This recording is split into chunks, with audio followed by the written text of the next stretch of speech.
Welcome to the Roy Morgan Weekly Update. In a week when the domestic focus was on the huge societal issue of male violence against women and the continuing debate about the rights and wrongs surrounding the war in Gaza, the Albanese Labor government retained the lead for a second week in a row, with support unchanged on 52%, ahead of the coalition on 48% on a two-party preferred basis. If an election were held now, the ALP would be re-elected with a slim majority, very much as they have now, the latest Roy Morgan poll shows.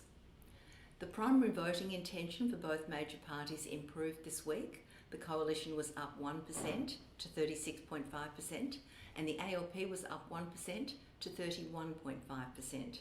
The increases for major parties came at the expense of the Greens. They were down 2% to 14%. One Nation support was unchanged at 5.5%, with 12.5% supporting other parties or independents. There were mixed results with the other key indicators this week. A majority of Australians, 54% of Australians, say the country is heading in the wrong direction, while less than a third say the country is heading in the right direction. And as a result, the Roy Morgan Government Confidence Index is well below the neutral level of 100. Government confidence is 77.5, up 1 point in a week. So we have an improvement, but it's still very poor. In terms of consumers, ANZ Roy Morgan Consumer Confidence increased 0.8 points to 81.1 this week. An improvement, but nowhere near enough. Of key importance is only 8% of Australians expect good times for the economy over the next year, and only 19% say they're better off financially this time than a year ago. Consumer confidence has now spent a record 65 weeks below the level of 85.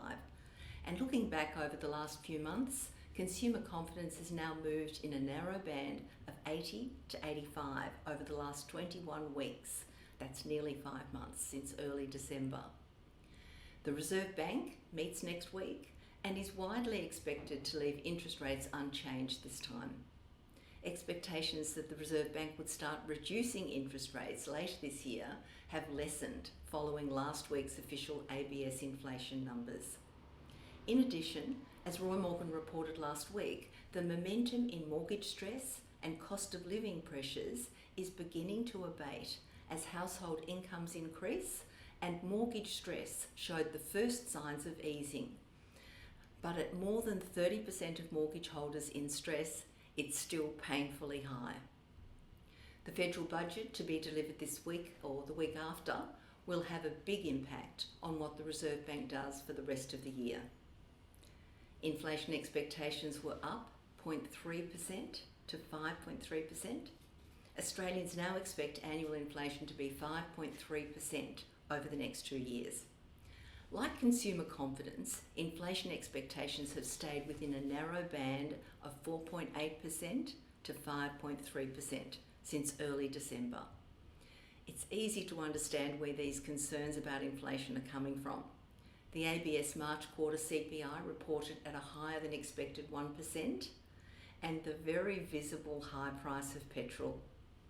Average retail petrol prices in Australia increased to $2.12 per litre last week, the highest they've been for nearly 2 years since July 2022, and just a touch off the record high of $2.13 per litre in March 2022, just after Russia's invasion of Ukraine.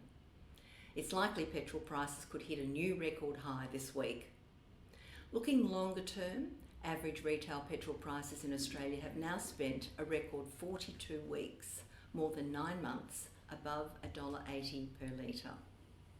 More recently, since late January, average retail petrol prices have averaged $2 a litre. Now to New Zealand, and the fourth Roy Morgan poll of the new year shows the National-led government maintaining a strong 10 percentage point lead. In April, 53% of New Zealanders supported the new government, led by National leader Christopher Luxon, down 3% since March.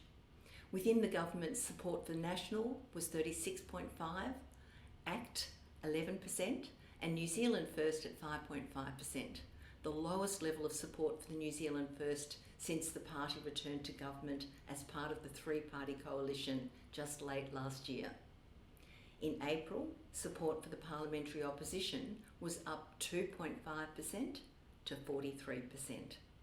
Support for Labor was 24.5%, the Greens 13%, and the Maori Party 5.5%.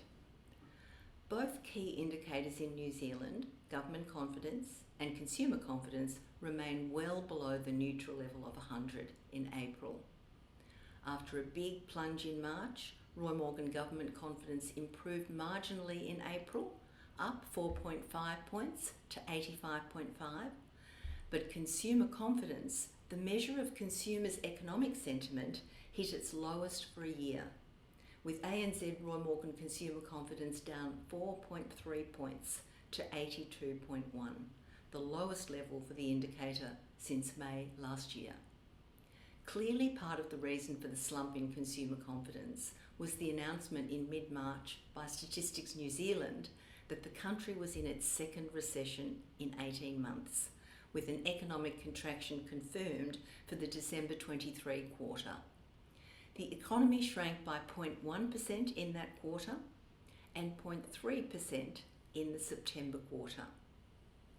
Although electors are currently giving the new national-led government the benefit of the doubt about their policies, the continuing low level of government confidence and consumer confidence are a clear sign New Zealanders are not happy and want to see improved economic outcomes. The interesting thing is that many of the pressures facing New Zealand and the New Zealand economy are similar to those we face in Australia, with high immigration keeping the economy afloat, but at the same time contributing to other pressures, including increasing housing costs and rental shortages. These results should be a huge concern for new Prime Minister Christopher Luxon, only 5 months into his term. And that's a wrap.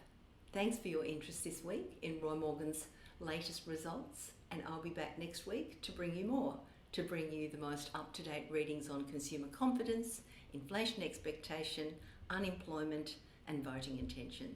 Thanks for listening.